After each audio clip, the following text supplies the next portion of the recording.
ఈరోజు నాకు చాలా ఆనందంగా ఉంది.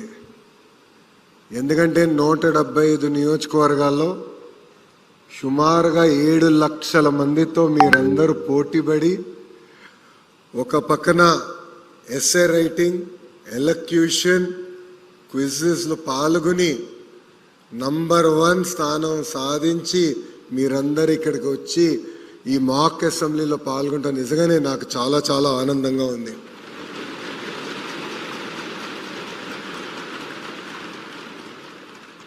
ఈ మాక్ అసెంబ్లీ అనేది ఒక ఉదాహరణ. అంటే మన మనసులో ఒకటి సాధించాలి అనుకున్నప్పుడు దాని వెనకాల ఎంత కష్టం ఉంటుంది.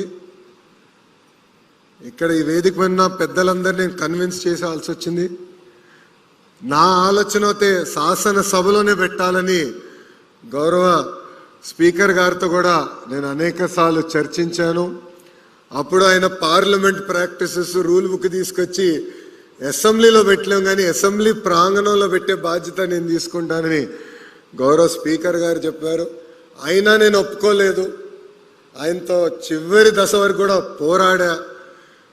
కానీ ఆ పోరాటం ఫలితమే ఈరోజు ఇక్కడ మన మాక్ అసెంబ్లీ ఏర్పాటు చేసుకుంటాం జరిగింది.